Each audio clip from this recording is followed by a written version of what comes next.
Estamos de vuelta aquí en Enclave Política a través de Telesur, la señal informativa de América Latina y el Caribe. Estamos con Lautaro Rivera para hablar de Haití. Y te preguntaba fuera de cámaras un elemento que me parece importante. Por ejemplo, Jean-Bertrand Aristide era un personaje que daba mucho que pensar, pero mucha esperanza también a los haitianos. ¿Qué pasó con él? Desapareció, es una de las personas que por suerte tuve la posibilidad de conocerlo y me parecía uno de los líderes más importantes dentro de una cultura además de Haití, donde ha habido grandes pensadores, grandes líderes políticos. Sin duda se trata de el gran enigma de la política haitiana, me atrevo a decir, de los últimos 50 años.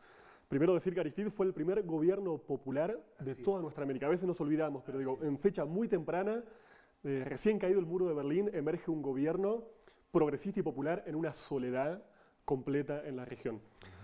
Este gobierno tuvo muchas fases. Primero decir que su gobierno duró apenas 7 meses y fue derrocado por un golpe de Estado apoyado por los Estados Unidos. Y después, en su regreso al país, tuvo un viraje político importante. Entró, digamos, en diálogo y una serie de acuerdos con los Estados Unidos.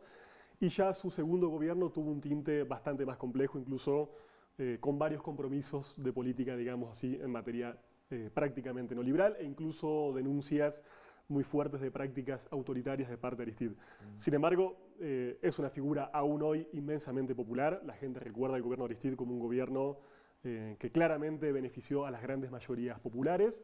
Pero te decía, es una figura enigmática porque hoy es una gran figura que opera en la política haitiana, pero absolutamente en silencio. Pero tú dices, opera todavía en la política. Él juega a través de su formación política, sus operadores políticos, otros candidatos, pero él no aparece en la prensa, por Te ejemplo. hacía esta pregunta introductoria porque quizás la propuesta de Jovenel Moïse es que se hagan elecciones en las próximas semanas o meses, o nadie sabe cuándo exactamente, pero la posibilidad de que, por ejemplo, un Aristide vuelva a la escena política como una figura que amplíe el marco de la acción popular, ¿es posible en el campo, en la posibilidad de elecciones en Haití?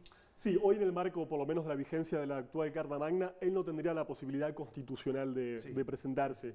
Tampoco aparece como un candidato posible por su propia formación política que se llama Famille Lavalas. Creo que el campo popular está buscando, me parece, nuevas figuras de recambio que, como te decía, aún no han sido construidas. Creo que la propia movilización va a hacer emerger esos liderazgos naturales. Entonces, ¿es posible que hayan elecciones? ¿El marco jurídico, constitucional, legal garantiza eso? ¿Se podría modificar hasta donde hay, digamos, las bases necesarias para que esto ocurra? Mira, el calendario electoral propuesto por Moïse implica primero un referéndum constitucional para modificar la Carta Magna este 27 de junio. Ahí, además de la ilegitimidad de que un gobierno de facto no puede convocar elecciones legítimas, eso está claro, la propia Carta Magna no establece mecanismos de transformación constitucional mediante referéndum. Entonces, hoy encontramos que todos los sectores de la sociedad haitiana están opuestas a esa transformación, e incluso la supuesta Carta Magna que habría de votarse hoy es prácticamente desconocida. Fue redactada por una comisión de presuntos notables elegidos por el presidente de facto Moïse, y sus contenidos son completamente secretos, aunque hay algunos trascendidos que parecerían indicar que todo tiende a que el poder se pueda concentrar de forma más clara en la figura del Ejecutivo. Supuestamente el Senado se eliminaría y habría una sola Cámara con bastante menos prerrogativas, y la figura del primer ministro, muy importante en el país, desaparecería dejando lugar a un vicepresidente. Entonces, lo que la sociedad haitiana lee como espíritu de esta reforma constitucional tiene que ver con eliminar todas las trabas que la Constitución Democrática del 87 ponía justamente a la entronización de nuevos dictadores, porque era una Carta Magna construida justamente en la postdictadura del clan Duvalier. Claro. Pero, a ver, paralelamente, ¿se puede convocar elecciones antes del proceso de referéndum de junio o no? La idea de ellos es primero el referéndum y bajo una nueva Carta Magna renovar el personal político en los meses de septiembre y octubre, o sea, elecciones legislativas y porque ya el presidenciales. periodo democrático de Moïse finalizó, es decir, está gobernando en una situación de facto, pero podría ocurrir que el Congreso o alguien diga, vea, usted ya acabó el tiempo para el que fue elegido y hay que nombrar otro presidente. Sí, es que hoy no hay ningún poder legalmente constituido en el país, esa es la gran paradoja. Incluso se habla de que esta reforma constitucional podría beneficiar a la vuelta de un viejo conocido en la política nacional, que es Michel Martelly, que es el fundador de este clan ultra neoliberal, que es el partido de gobierno, el PHTK, o incluso se habla de un nombre, el de Nicolás Duvalier. ¿Así? Como un ¿Qué tiene posible que ver sucesor. con Duvalier? El nieto.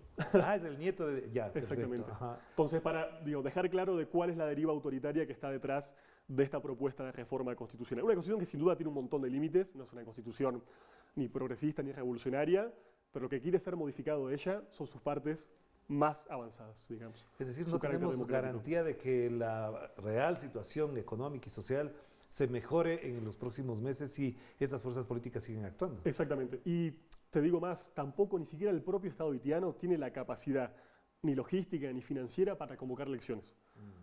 Hoy el Estado haitiano puede convocar elecciones, pero quienes van a garantizar esas elecciones son la Organización de Estados Americanos y el Departamento de Estado de los Estados Unidos. Y te me adelantaste a la pregunta que tenía prevista con respecto de la OEA. Ha jugado un rol nefasto, no solamente en Haití, sino en otros países, pero concretamente en Haití no ha contribuido para nada, ni siquiera a paliar la crisis, y mucho menos a organizar unas elecciones que no le corresponden, pero de alguna manera facilitaría su gestión. Sí, primero decir que Jovenel Moïse llegó al poder por la intromisión de la propia OEA y que el rol de la OEA no solamente es nefasto, sino profundamente contradictorio. Porque uno puede leer informes de la CIDH en materias de derechos humanos que critican duramente al gobierno de Moïse y establecen una serie de violaciones sistemáticas a los derechos humanos. Y sin embargo, la OEA convalida la continuidad en el poder de Moïse y defiende esta propuesta de realizar elecciones. Que, insisto, el Estado haitiano no tiene ningún tipo de soberanía para garantizar elecciones transparentes y fiables. Las propias tarjetas de identidad que te habilitan a votar suelen ser expedidas por organismos como la ONU o la OEA. Y además se habla en muchos casos de falsificación para otros propósitos, por supuesto. Pero entonces, una de las preguntas que quedarían latentes para entender lo que está pasando en Haití es ¿hasta dónde las condiciones políticas pueden, digamos, aventurarse hacia una dictadura de más largo plazo? No sé si con el mismo Moïse o con otra figura. Yo creo que ese es claramente el proyecto del establishment. Tenemos que decir ahí que venimos de un proceso de movilización popular que tiene ya por lo menos 4 o 5 años, que realmente la clase dominante local e internacional no ha encontrado cómo reprimir eficazmente ese movimiento social. Pensemos, la Policía Nacional tiene 70.000 efectivos y encontramos en Haití movilizaciones de hasta 2 millones de personas. Sí.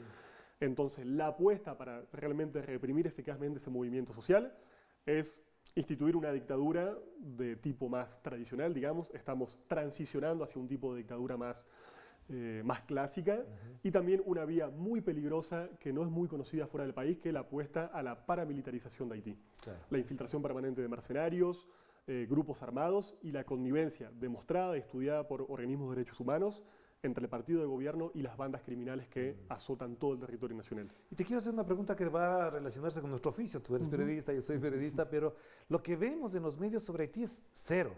Si esas movilizaciones ocurrieran, digamos, en Venezuela, en Cuba, en Nicaragua, en Argentina, en tu país ahora, eso sería portada de todos los días. ¿Cómo valoramos el rol que ha jugado incluso la prensa con respecto a las atrocidades vividas en Haití? Bueno, el bloqueo mediático sobre el país es total. Te doy un ejemplo. Cuando fueron las grandes movilizaciones de julio del 2018, esta movilización de 2 millones de personas, 1/5 de la población nacional, eso sería noticia en cualquier lugar del mundo, sin importar por qué la gente se movilizara. Esa cantidad de gente en la calle debería ser noticia. Eso fue completamente invisibilizado. Y por ese mismo tiempo iniciaba la movilización de los chalecos amarillos en París, que cuando eso comenzó eran algunos pocos miles de parisinos movilizados. Una lucha sin duda legítima y loable. Claro. Pero mientras todo el mundo hacía causa común con el movimiento de los chalecos amarillos, algunos miles de personas en París, nadie prestaba atención a los millones de haitianos y haitianas movilizados en la calle. Y ahí la gran prensa corporativa tuvo un rol fundamental.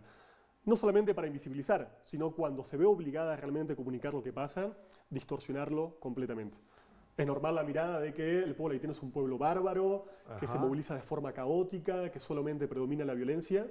Y, por ejemplo, esto que charlábamos, el componente organizativo, sus intelectuales, sus dirigentes, sus programas sobre cómo desarrollar Haití, siempre son completamente invisibilizados. Claro, son excluidos completamente del análisis, del enfoque. Y al mismo tiempo, esta invisibilización lleva a la otra parte. Como no se conoce, como no se comprende, lo que aflora es la posibilidad de apoyar dictaduras, como estábamos hablando. Y por eso te pregunto, ¿hasta dónde también hay una enorme responsabilidad de los liderazgos latinoamericanos, de intelectuales latinoamericanos en general, de acompañar a este proceso, no solamente visibilizándolo, sino también intuyendo, digamos, que una salida tiene que ser por la vía democrática y para eso hay que conversar y hablar? Sí, a veces creo que falta como un principio de confianza, que es creer que realmente el pueblo de Haití puede resolver sus problemas de forma democrática y soberana. Y también creo que tiene que ver con eso el olvido de nuestra propia historia, ¿no? El no entender que Haití fue pionero en el siglo progresista y la propia independencia, digamos, que tuvo realmente un rol de vanguardia en los procesos latinoamericanos. Yo creo que si comprendiéramos mejor esa historia, tendríamos quizás más confianza y más fe en el porvenir del país y podríamos tener una política quizás de acompañamiento, de solidaridad, tanto más eficaz. Claro, ¿cómo te sientes tú dejando a Haití atrás? Es difícil. Para mí es un pueblo realmente maravilloso. Yo estoy profundamente enamorado del pueblo haitiano y realmente, insisto, creo mucho en sus capacidades humanas, intelectuales y organizativas, no solamente para transformar Haití, sino el continente entero. Así que es muy doloroso además, porque además tienes al lado un país, República Dominicana, con sus propias lógicas, sus propios problemas, pero parecería que incluso le da espaldas a Haití. Se nota eso, evidentemente es notorio que teniendo un país al lado que podría trabajar conjuntamente para resolver problemas como estos, le da la espalda. Sí, hay una larga historia de desencuentros entre dos pueblos que son realmente hermanos, que comparten una historia común. Claro. Bueno, ahora hay un proyecto de desarrollo realmente nefasto de construcción de un muro para dividir la isla La Española en dos, para separar a los pueblos de Haití y República Dominicana. Por eso te preguntaba, porque aparte de que le da de espaldas, ahora incluso hay mucha gente haitiana que vivía muchos años en República Dominicana que no es ni de Dominicana ni de Haití, porque ninguno de los países tiene registro civil. Incluso en el 2013, por decisión del Tribunal Constitucional Dominicana, miles de haitianos y haitianas fueron condenados a la apatridia porque se les negó su nacionalidad dominicana, habían nacido en República Dominicana y quedaron hijos de haitianos que allá no tienen nacionalidad ni haitiana ni la otra. Un limbo sin ciudadanía. Exacto. Yo ahora insisto, este proyecto del muro dominico-haitiano hay que conocerlo, hay que criticarlo. Encontramos detrás de él capitales israelitas, los grandes constructores de muros del mundo, y realmente, bueno, también emula un poco el proyecto trampista, digamos, ¿no? De segregación con los pueblos vecinos, y es realmente muy, muy preocupante. Porque además es un negocio, el muro de México le costó al Estado estadounidense 15.000 millones de dólares que bien podían haberse invertido en Centroamérica. Gracias, doctora. Muy amable por estar con nosotros. Gracias, Orlando. Es importante lo que acabas de mencionar, importante y doloroso también para nosotros abordar este tema, porque efectivamente parecería que no hay salida a Haití, pero siempre valoraremos y queremos lo que hace el pueblo haitiano, sus intelectuales, sus organizaciones sociales, que son muy importantes y además que han servido de ejemplo para otros países. Eso hay que valorarlo siempre. Y aquí estaremos para incluir a esos países abandonados por los medios. Telesur sobre Haití siempre ha estado informando. Nos despedimos. Cuídense mucho. Que la pasen bien.